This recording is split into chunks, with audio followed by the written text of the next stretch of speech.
and welcome to Pulse Maharashtra with me, Vinaya Deshpande. I am the Maharashtra Chief of Bureau of The Hindu, and each week I take you through some of the top stories of the state. This week, let's take a look at the headlines first.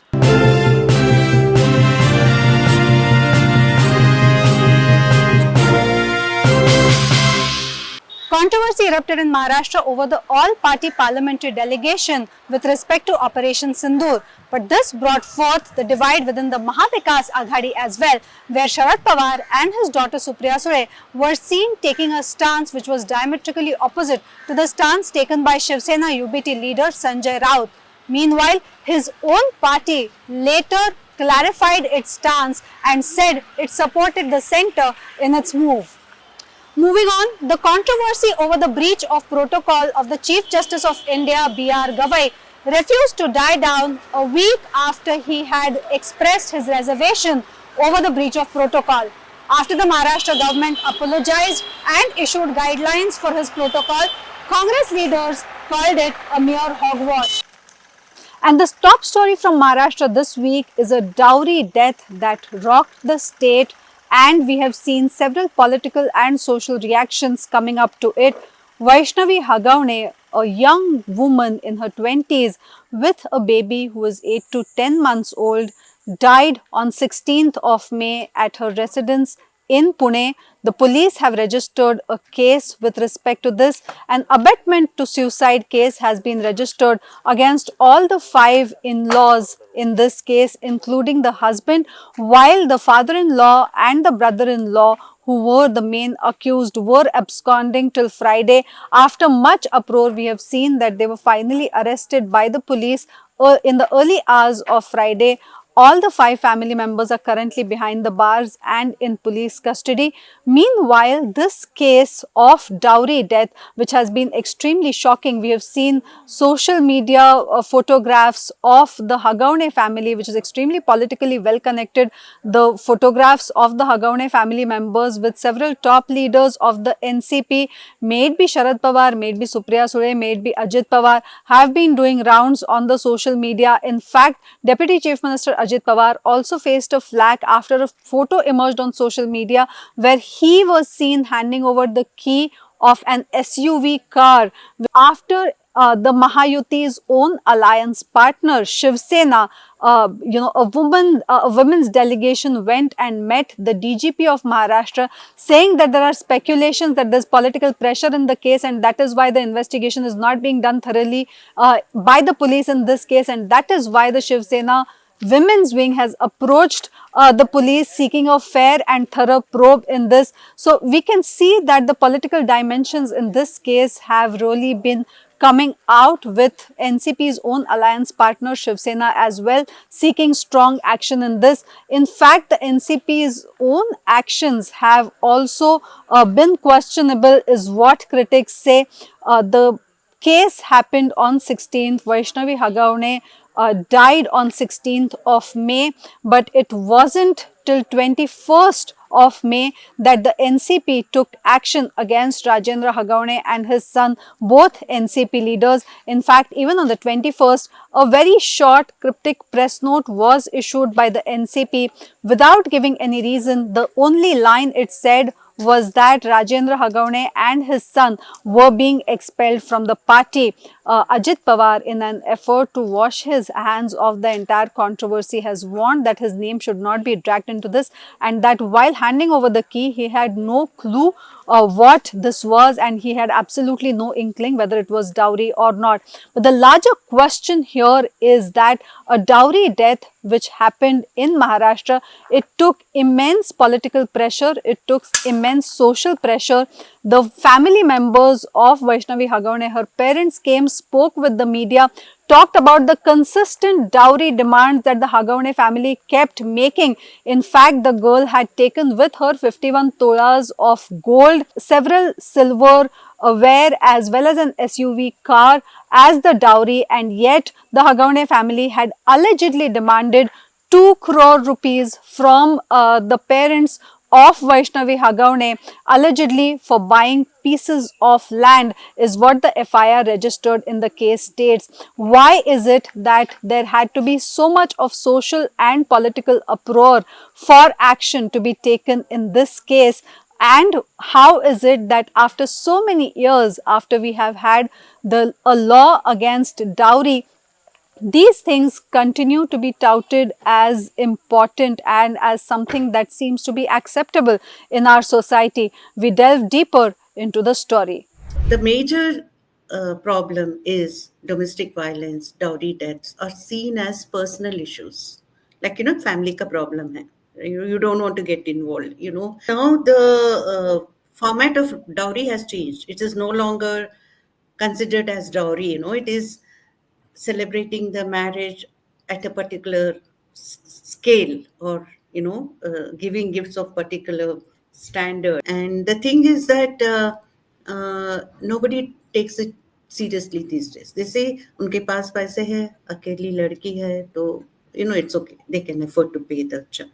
Perception of dowry, the way it is practiced, has changed over the years. And another most important thing is there is a certain negativity towards women who complain of dowry or dowry harassment. Hello and welcome everyone to this week's Pulse Maharashtra with me, Vinaya Deshpande. Today, to discuss the death of one daughter in law from Maharashtra of a person who was extremely politically well connected, and the uproar that it has led to in the entire state. I have with me Dr. A.L. Sharada, who's the founder director of Population First, who's currently the trustee of Population First and who had launched the Ladli Media Awards that everyone knows about. She has been vociferously working with respect to gender issues for decades now. Dr. Sharada, thank you for speaking to the Hindu and welcome on the show. Uh, the case which I am referring to, which has happened in Maharashtra, is something which is extremely outrageous. Vaishali Hagaune, who was the daughter-in-law of Rajendra Hagaune, who's an extremely well-connected NCP leader. The NCP recently expelled him from the party in just one line without giving any reasons for the expulsion. But this step was taken by the party only after much political uproar and controversy over the issue. The question that this brings us to is, despite such a serious case, despite the death of a young woman, which the police have themselves said is because of dowry, it's a case of dowry death. Why is it that the political systems do not seem to be sensitive enough to issues like these to take action? I mean, even till Friday, the deputy chief minister, whose party the absconding accused belongs to, had not spoken about it. Even when the party expelled this leader, it issued only one liner statement on its own political letterhead, party letterhead. We see that there has been silence which was shrouded around this issue from the 16th when the death took place till the 22nd when the party finally woke up. Do you think that the political parties just don't seem to be serious enough when it comes to issues like these? Thank you, Vinaya, for having me on the show. And the issue that you have raised is very, very pertinent. The major problem is domestic violence, dowry deaths are seen as personal issues. Like, family ka problem hai. You don't want to get involved. You everybody feels that way. Acha, they will fight, but they will make up. Or, even the parents say, go back, it's okay, जो प्यार करता है वही तो मारता है, there are a lot of those things, and people generally don't want to comment on these kinds of issues or problems. And the whole political parties, like any other group or any politicians, like any other people, are quite patriarchal, and they feel it's not really an issue, or it's okay, like it's उनका कुछ problem होगा.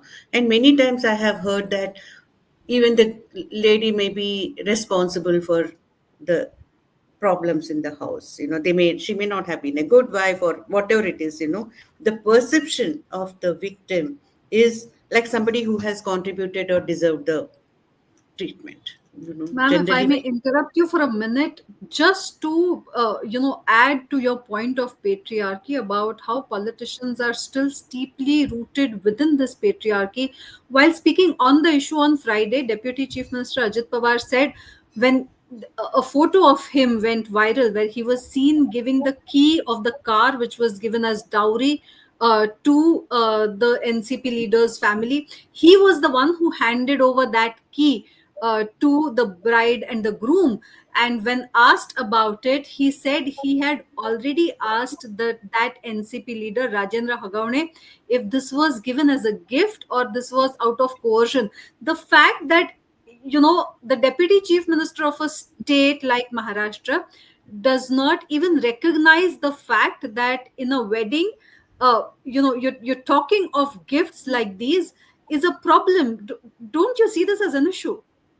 yes, of course it is, because now the format of dowry has changed. It is no longer considered as dowry. It is celebrating the marriage at a particular scale, or giving gifts of particular standard, and or boys are more willing to marry daughters who is a single child, so that the property comes to them. So they have a lot of this: how many houses, if two children are there, do you have two houses? Like, it is no longer, okay, give me 10 lakh rupees or buy me steel vessels. It's not like that. It has changed quite a bit, not just in the elite classes, but even in the lower middle class and poor families also. So now we don't call it dowry. We say it is marriage performed at a certain scale, or with certain grandeur,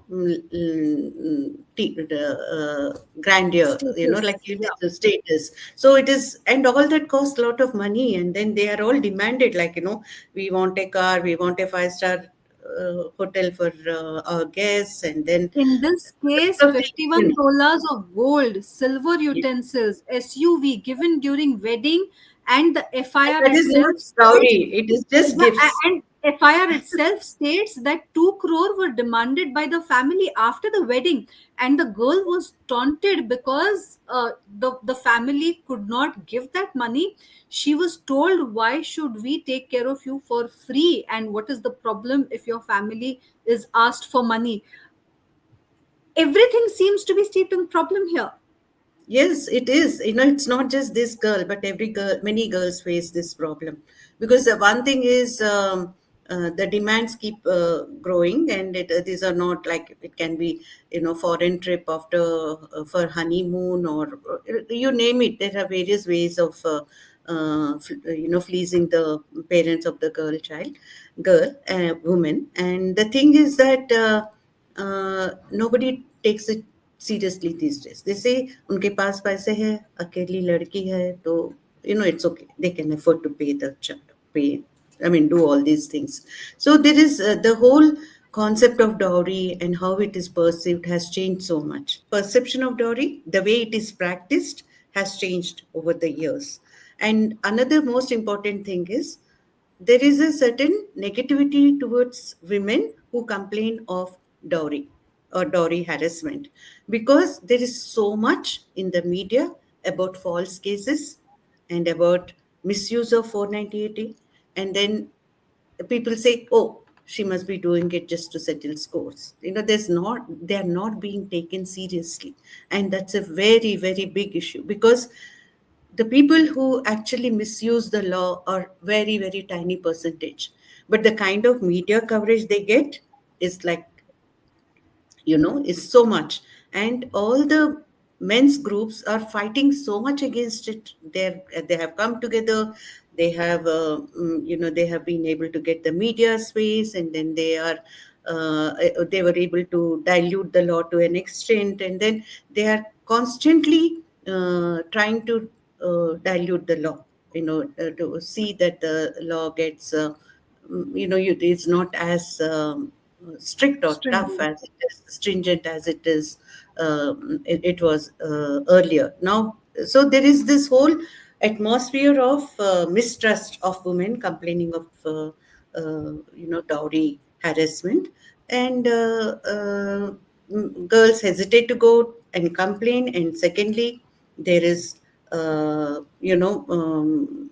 people don't take them seriously. So there are two issues. One is misuse of law, and another is misuse of power. So people who are in power are able to intimidate the witnesses, intimidate the victim, intimidate the or manipulate the whole system so that the case does not go to the to its logical conclusion. And at the same time, there is also misuse of the law by a few who are very what you call privileged and who have a political or other background to file false cases to settle scores. It is also happening. I'm not saying it is not happening. It is happening, but it is happening at such, the percentage is so small, and the visibility is so high. So there is, the whole atmosphere is vitiated, and politicians will not take anything seriously about women because we do not count, really. See how many people are there in political parties. What is the membership of women in political parties? How many women are actually having a voice in politics? It's just that they would like to pamper, or they would like to impress women by giving some gifts and all that. But the real issues of women are of no consequence to political parties. Ma'am, it's important that you say this.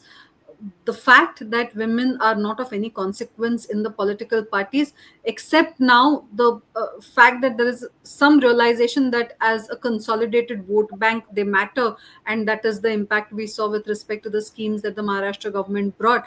But forget the political parties. The the real point of concern is also bodies like the State Women's Commission, like the women's bodies. If they themselves do not take the lead, for example, the Maharashtra State Women's Commission chairperson, who's also an NCP leader, belongs to the party of Ajit Pawar, woke up to the issue only on 21st of May, almost a week after the unfortunate death of Vaishali Hagaune. Even at that time, the statement that she gave seemed to be a statement which was made to absolve the commission of any charges that would probably be leveled against the commission for not taking action, for the failure to take action in this case. The National Commission for Women took suo motu cognizance days before the Maharashtra State Women's Commission did.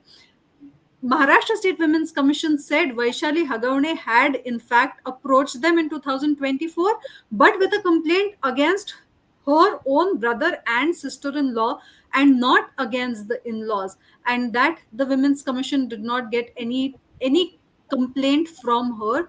The fact also, as you were mentioning, the commission said that it was internal matter, it was a family matter, and so they were asked to resolve it through counseling, and that is how the process was taken ahead even by the police.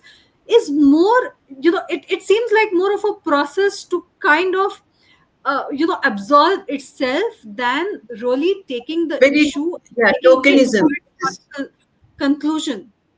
Yeah, yeah. I mean, it's so obvious, Vinaya, because most of these postings are political postings, right? And then they do not want to be on the wrong side of their, patrons or whoever is providing them the support. So it's very difficult for them to come out, strongly against something like this, because you are saying she's also an NCP member. It's against the NCP party members. So that is the whole nexus. Like you have people of of the same political, of different from political parties and political appointments everywhere.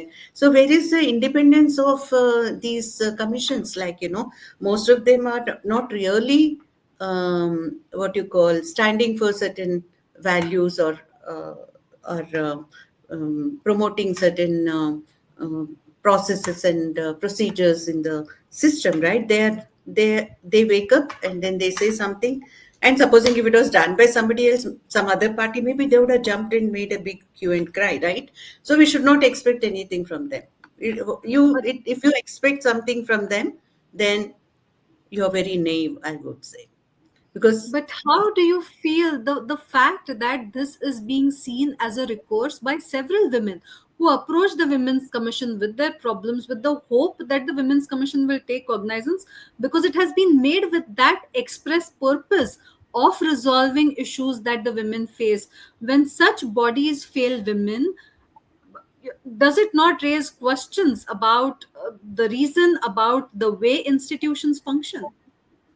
yeah, because it definitely raises a question about the way institutions are being manipulated, or like it you see any institution, it's highly politicized. Most of the institutions are highly politicized, and we have to maintain the independence of these institutions. How do we do it? I really don't know, because uh, there is not enough what you call resistance to it, and people say, okay, it's okay, chalega. How many times have we really stood up and said, no, this posting is political, it is not correct. We don't even know who are there on the Women's Commission, what are their affiliations, and how objective are they in their functioning, or mm, how much independence they have in taking care of the cases that come to them. And every time it is usually counseling, and counseling means asking the woman to, you know, uh, uh, not pursue the Bear, case, bear to, it yeah, and forget go on. or to tolerate the thing. So you go to your mother's place, the same thing you hear. You go to, Women's Commission counseling or something. There also you find the same thing. But I would also like to say that there are many other helplines and other facilities, which are very good, and which are trying to provide support to the women, legal support and psychological support, which is very, very important, because she has go through the whole process of filing a case, taking it to the logical conclusion. So there are many such helplines, etc. I think there should be more information about those helplines. There should be more visibility of those helplines, so that women reach the right network, or right organization, to find some redressal to their problems, or some solution to their problems. But yeah, I agree. It's a very uh, murky situation. I won't say everybody is bad, everybody is political, or everybody is, like, it's. I'm not making a generalization, but what I'm saying is, most of the times, this is what happens. Highly politicized institutions, and your response depends on who is the one, who is a perpetrator, to which party he belongs. Da, da. So it's not that simple to expect people to say that, oh, this is wrong, I'll stand for it because it's wrong in principle. No, right or wrong is decided in terms of their priorities, in terms of their self-interest. Is it not a letdown for women's cause? Of course, it is. It's very, very, what you call, heartbreaking.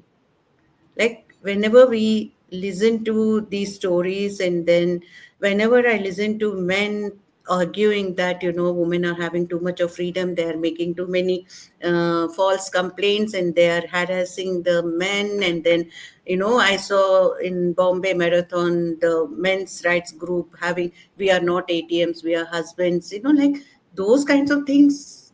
I mean, there is so much of noise of that kind around. Where is the voice of the women's groups? Where are we coming together to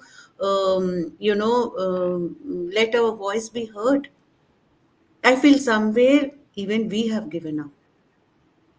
Ma'am, since we are on the issue, you said that it was important for women to know about several helplines, or a lot of private work that's going on.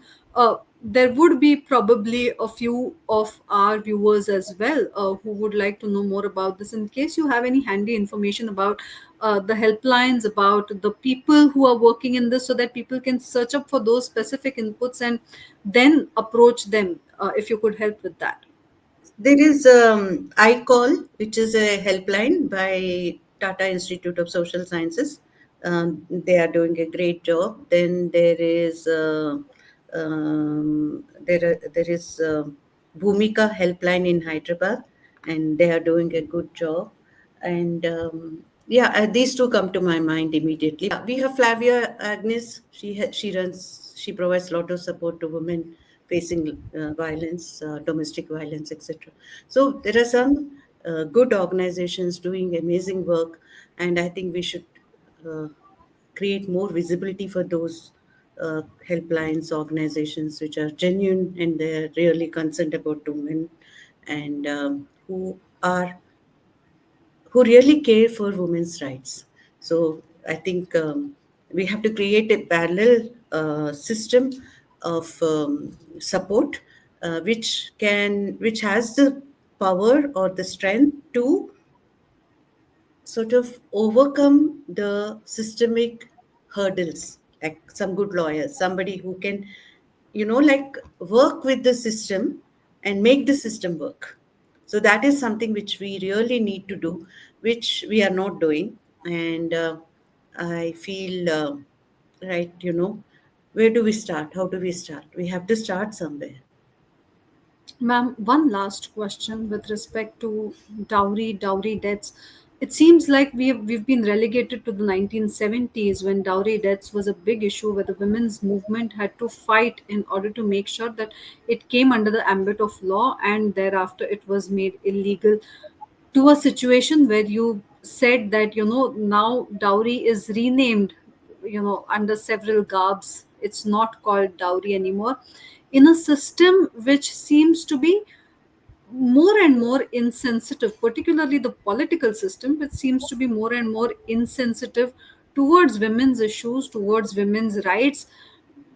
How do you see this situation?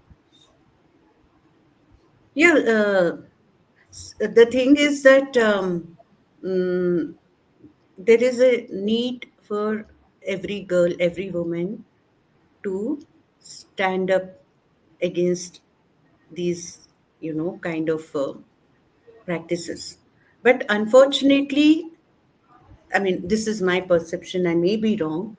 Uh, I have seen many girls who feel that, oh, I'm the only daughter, or my father has only two children, and then there's so much property. So why not I have a grand wedding, or why not I splurge on certain things, or even the girls don't find these demands as unacceptable. Because this whole consumerist culture, this whole culture of showing off, and having the social media also to an extent, ready to get married, how good was your decoration, how good was your food, etc., etc.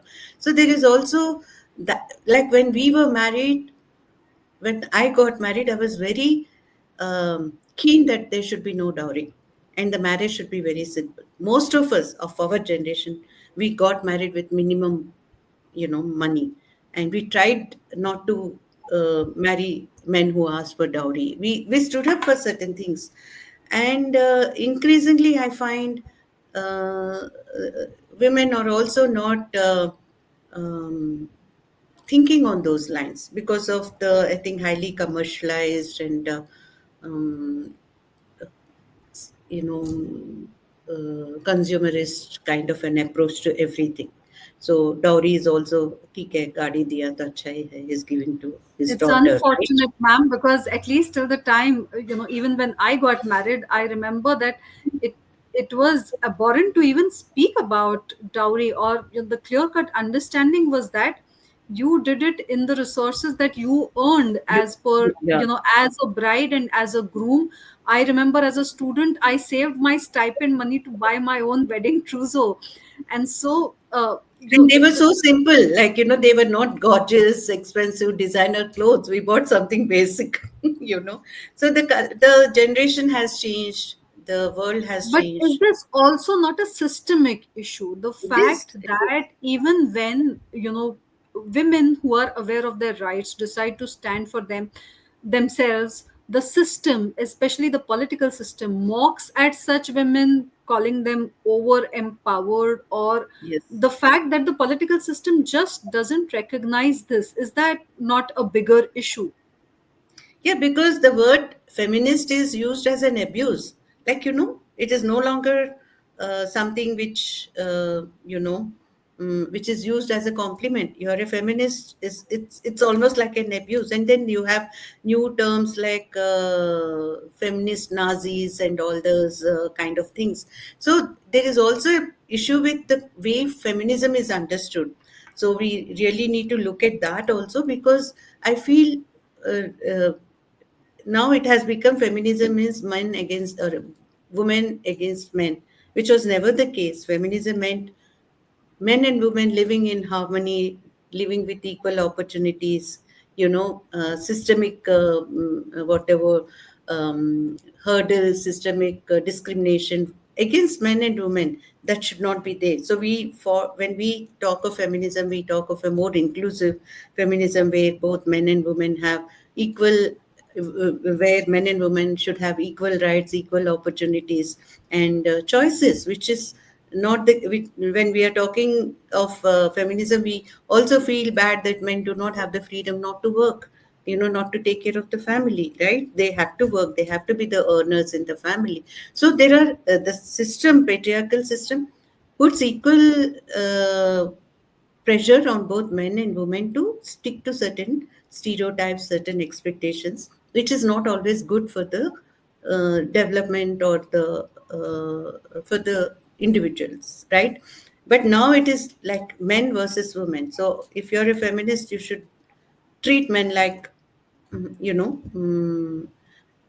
are responsible for everything that is going wrong in the world. There is no empathy. There's no what you call understanding of how patriarchy works. So we are actually going the other way around. Not everybody. I'm talking of some people, some women, some younger girls, younger people.